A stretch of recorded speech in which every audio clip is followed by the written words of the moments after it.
मेरा नाम सुरेंद्र वत्स है। बेसिकली मैं हरियाणा से हूँ, अभी दिल्ली में रह रहा हूँ। एक मिडिल क्लास फैमिली की मेरी बैकग्राउंड है।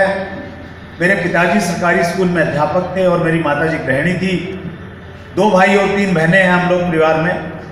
जब हम स्कूल कॉलेज में जाते थे हमारे घर पे बहुत ज़्यादा पैसा नहीं था, लेकिन उसके बाद भी हमारे पेरेंट्स ने हम सबको बहुत अच्छी एजुकेशन दिलाई। मैंने 1996 में दिल्ली विश्वविद्यालय से पोस्ट ग्रेजुएशन किया और उसके बाद एक प्राइवेट अध्यापक के रूप में मैंने अपना करियर शुरू किया, जहाँ पे मेरी 1 महीने की जो तनख्वाह थी वो मात्र 500 रुपया थी। 1 साल मैंने नौकरी की और 1 साल नौकरी करने के बाद में एक बात मेरी समझ में बहुत अच्छे से आ गई, अगर मैंने ज़िंदगी में अपने सपनों को पूरे करना है तो नौकरी से मेरे सपने पूरे नहीं हो सकते, मुझे बिजनेस करना पड़ेगा। कितने लोग हैं जो नौकरी करते हैं? एक बार मैं देखना चाहता हूं आपके हाथ। बहुत सारे साथी हैं, थैंक यू वेरी मच। दुनिया में जो पहले बिलियनियर बने, करोड़पति अगर हम बोले अपनी भाषा में, उनका नाम था जयपाल गेट्टी।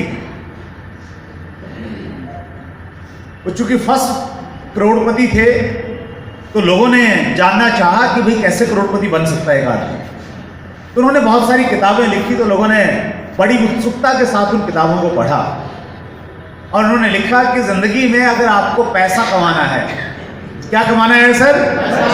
अगर पैसा कमाना है तो आपके पास में 2 विकल्प हैं।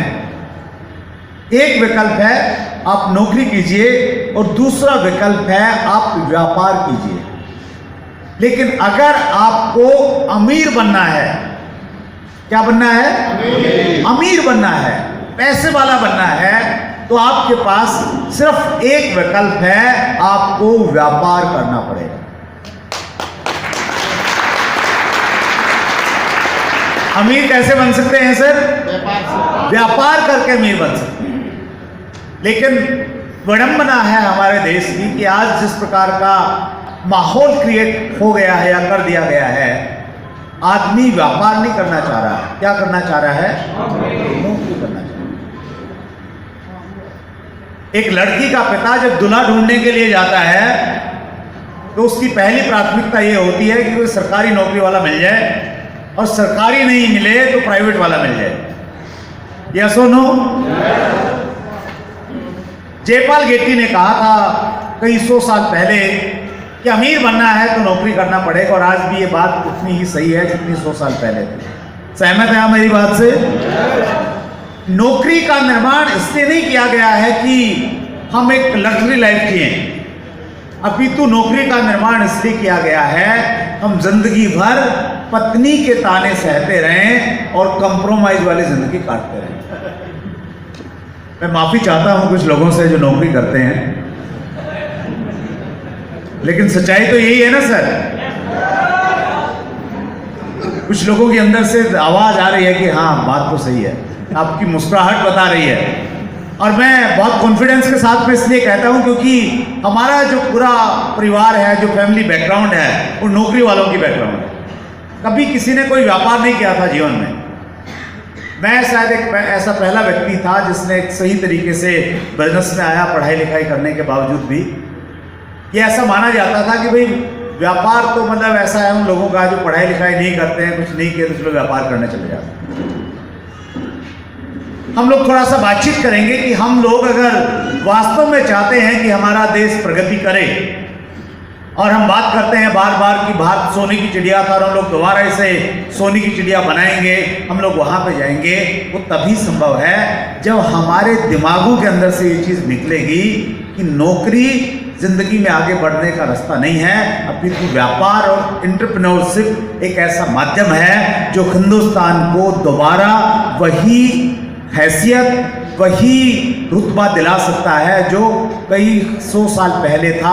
भारत दोबारा सोने की चिड़िया बन सकता है, इतनी क्षमता हमारे देश में। तो मैं नौकरी कर रहा था, मैंने डिसाइड किया कि मैंने बिजनेस करना है। समस्या ये थी कि बिजनेस क्या किया जाए। मैं गांव से शहर में चला गया, मेरे मामा जी वहाँ ठेकेदार थे, उनके साथ मैंने कुछ दिनों तक काम किया।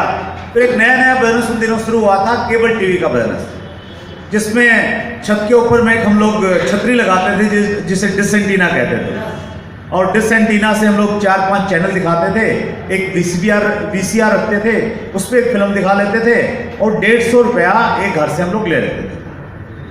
तो वो नया नया काम था, बड़े जोश के साथ मैंने उसको शुरू किया केबल ऑपरेटर के रूप में, और बड़ा अच्छा खासा पैसा भी वहाँ से आने लग गया था। लेकिन पैसा तो आ रहा था, लेकिन संतुष्टि नहीं थी वहाँ, और संतुष्टि न होने का बड़ा कारण ये था कि वहाँ टाइम फ्रीडम नहीं थी। रात को 10 बजे भी लोगों का कॉल आता था कि केबल खराब हो गया, अभी ठीक करना, तो जाना पड़ता था। तो एक मेरा नया ड्रीम पैदा हुआ वो काम करते करते कि जिंदगी में मैंने पैसा तो कमाना है, व्यापार भी करना है, लेकिन ऐसा व्यापार जिसमें पैसा भी हो और टाइम फ्रीडम भी हो, समय हो जिसे मैं अपने तरीके से इस्तेमाल कर सकूं।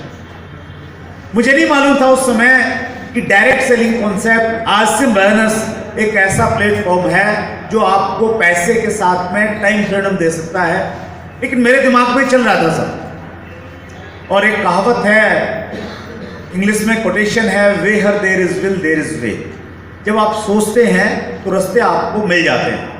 तो उसी दौरान मेरे एक बड़े नज़दीकी दोस्त ने मुझे फ़ोन किया और फ़ोन करके बोला कि आप आज शाम को मेरे घर पे आइए, आपसे खास बात करनी है।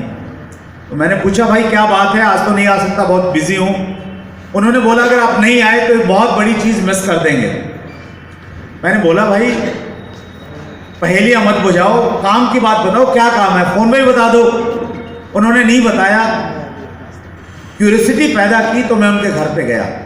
और जब मैं उनके घर पे गया तो वहाँ पे जाने के बाद में मैंने ज़िंदगी में पहली बार मैंने 3 शब्द सुने सर, और वो 3 शब्द थे RCM।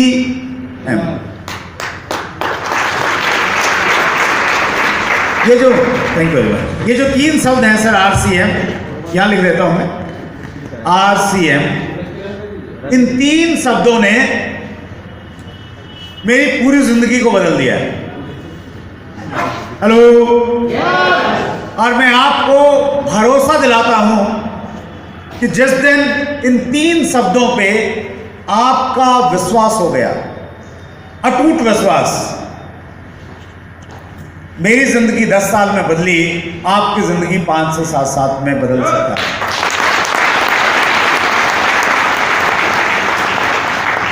जब हम लोग कुछ चीजें लिखते हैं, जैसे मैं यहां पे लिखने का प्रयास करता हूं थोड़ा सा, जैसे मैंने ये लिख दिया,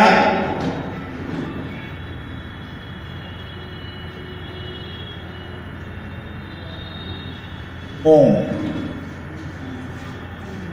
कहीं भी जब हम इसे लिखा हुआ देखते हैं तो एक अलग तरह का भाव पैदा होता है, यस और नो? या जब हम लोग ये 3 शब्द लिखे हुए देखते हैं, 3 ये अक्षर लिखे हुए देखते हैं, 7 8 6 786, या फिर हम एक ऐसा सिंबल देखते हैं, ये सारे के सारे प्रतीक हैं, धर्म चिन्ह हैं ये। और जो व्यक्ति इन पे विश्वास करता है, जो विश्वास करता है, उनको एनर्जी मिलती है, ऊर्जा मिलती है। सही बात है? अब ये है या नहीं है, इनमें कितनी ताकत है, वो एक अलग विषय है, लेकिन जो लोग भरोसा करते हैं उनके लिए काम करते हैं। ठीक उसी तरह से जिस दिन आपका अटूट विश्वास इन 3 शब्दों पे हो गया, मैं गारंटी करता हूं ये आपको जीते जी, इसी जन्म में नहीं, अगले 5 साल में आपकी जिंदगी को बदलने की ताकत रखती है।